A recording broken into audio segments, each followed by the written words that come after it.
علامہ صاحب بریک سے پہلے ارشاد فرما رہے تھے کہ کس طرح سے جنگ بدر کے واقعہ رونما ہوا، ہم وہیں سے کنٹینیو کریں گے۔ جی علامہ صاحب۔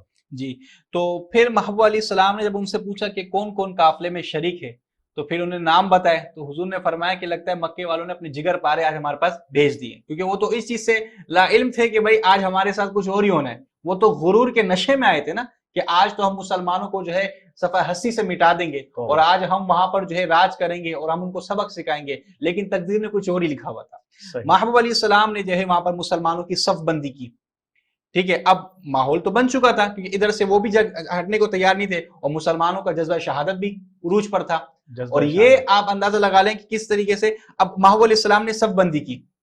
تو صف بندی میں حضرت سواد جو ہے وہ تھوڑے آگے نکلے، یہ بھی بڑا عشق رسول کا واقعہ، وہ تھوڑا آگے نکلے تو محبوب علیہ السلام کے ہاتھ میں چھڑی مبارک تھی، تو آپ نے ان کے سینے پہ یوں کیا کہ سواد تم لائن میں آ جاؤ، سیدھے ہو جاؤ۔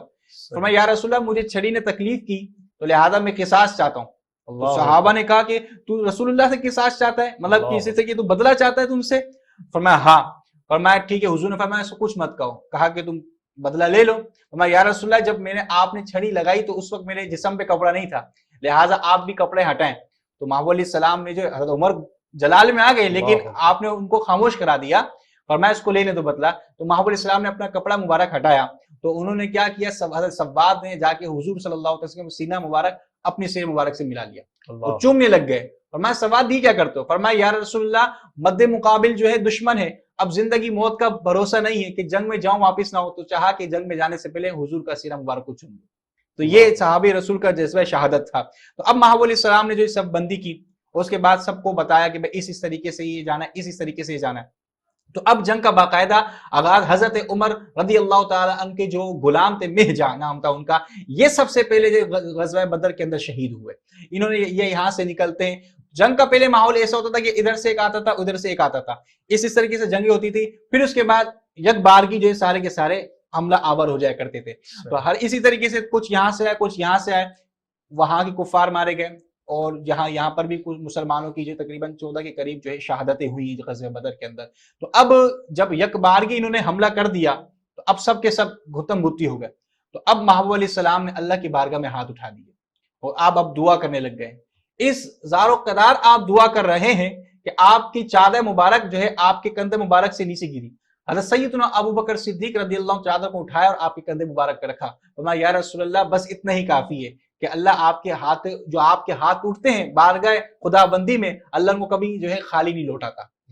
لہٰذا اب کیا ہوتا ہے، اب جنگ جو بالکل مارکے پہ ہوئی، اب بالکل گھتم گتی ہو گئی ہے اور مطلب چاروں طرف جو ہے اس طریقے سے سامان بنا ہے۔ محبوب علیہ السلام نے جب دعا فرمائی تو اللہ تبارک و تعالیٰ نے کس طرح ان کی نصرت اور فتح کی مسلمانوں کو، کہ پھر آتا ہے کہ 1000 فرشتے، پھر اس کے بعد تسکین قلب کے لیے اور 3000 فرشتے، پھر اس کے بعد 5000 فرشتے۔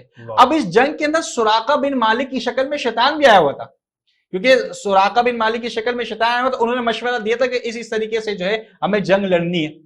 اس نے مطلب سمجھو لوگوں کو اکسایا تھا کہ بھئی اب پیچھے نہیں ہٹنا ہے، اب آئے تو مسلمانوں کے ساتھ بدلہ لے کر جائیں گے۔ جب اسلام نہیں لائے تھے سراقہ بن مالک، جب اسلام سراقہ بن مالک تو اسلام لا چکے تھے سراقہ بن مالک کی شکل میں، کیونکہ سراقہ بن مالک تو اسی وقت اسلام لے کر آئے تھے جب محبوب علیہ السلام ہجرت کر کے جب جا رہے تھے مدینہ شریف، تو سراقہ بن مالک ہی آئے تھے پیچھے تعاقب کرتے ہوئے، ٹھیک ہے۔ تو پھر ان کا گھوڑا دھسا تو انہوں نے مدد کے لیے پکارا، حضور نے پیچھے مڑ کے دیکھا تو ان کا گھوڑا نکلتا ہے، پھر وہ جاتے، پھر گھوڑا دھسا، تو پھر سراقہ بن مالک کو حضور نے فرمایا سراقہ وہ کیا دن ہوگا جب تیرے ہاتھوں میں سونے کے کنگن ہوں گے؟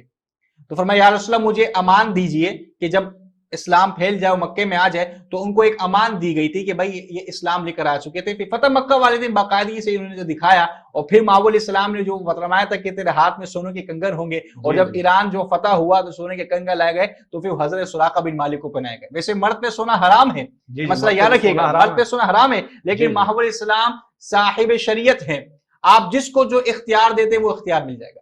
اس طریقے سے ریشم کا کپڑا پہننا مرد پہ حرام ہے، لیکن آپ نے خاص جو ہے عبد الرحمن بن عوف کو اجازت دی پہننے کے لیے، تو انہوں نے پہنا۔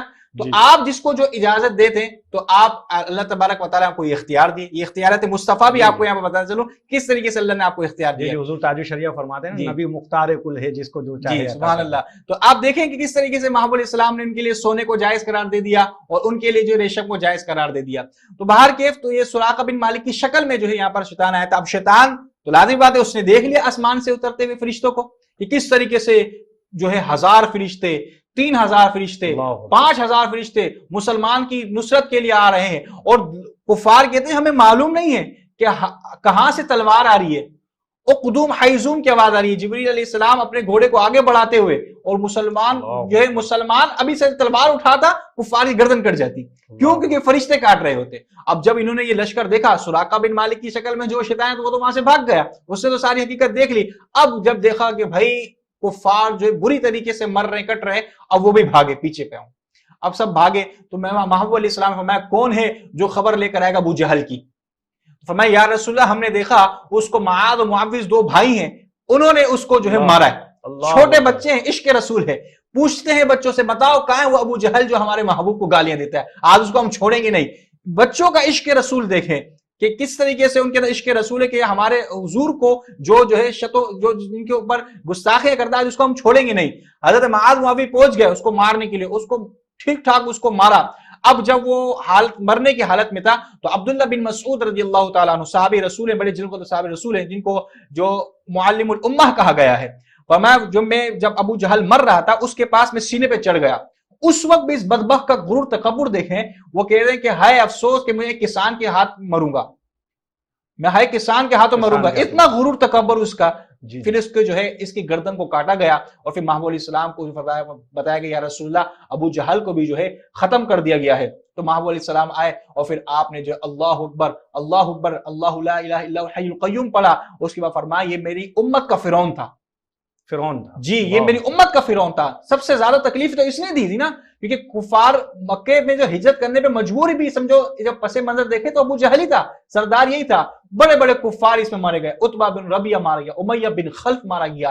پھر اس کے بعد محمود علیہ السلام نے تمام جو کفار کے جو رئیس تھے ان سبوں کی لاشوں کو جمع کیا اور ایک کنویں میں پھینک دیا، اور پھر اس کنویں میں پھینکنے کے بعد آپ نے ان سے کلام کیا، آپ بتاؤ آج کس کو جو فتح ملی ہے؟ اور اللہ نے اپنے محبوب کی لاج رکھی۔ تو ساتھ میں سیدنا عمر فاروق اعظم رضی اللہ تعالیٰ کھڑے ہیں، فرمایا یا رسول اللہ مردوں سے کلام کرتے ہیں؟ فرمایا یہ تم سے زیادہ میرے کلام کو سنتے ہیں۔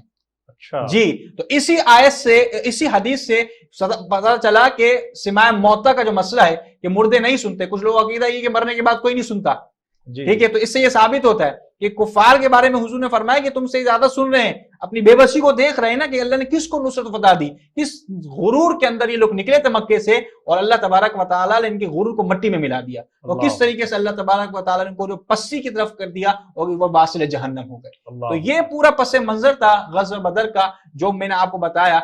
بیچ میں اور بھی بہت سارے واقعات تھے، کس طریقے سے وہ عشق کے واقعات ہیں، صحابہ کرام رضوان جو ہے جاتے ہیں، اور فرمایا انہوں نے کبھی جنگ لڑی نہیں اور کبھی کوئی ساز و سامان بھی نہیں، لیکن عشق رسول کا جذبہ، جہاد کا جذبہ، اور میں یا رسول اللہ آج اگر ہم کو حکم دیں گے کہ سمندر میں کود جائیں تو ہم اس سے بھی پیچھے نہ ہٹیں گے، ہم سمندر میں بھی کود جائیں گے۔ یہ نہیں کہا کہ ہمیں جنگ لڑنے نہیں آتی تو ہم کیوں لڑیں، ہم تو تعاقب کرنے آئے تھے قافلے کا، جنگ کا تو کوئی ارادہ نہیں تھا۔ میں حضور آپ نے فرمایا تو آپ جو فرمائیں گے ہم وہی کریں۔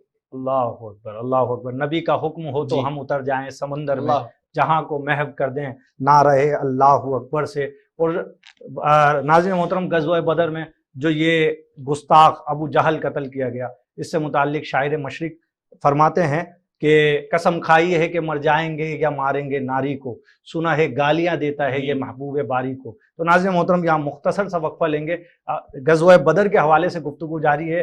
میں آپ سے ایک دفعہ پھر کہوں گا کہ اس گفتگو کو بغور سنیں اور غزوہ بدر کے حوالے سے اپنے قلوب کو ٹھنڈا کریں۔ یہاں ہم جائیں گے ایک وقفے کی طرف۔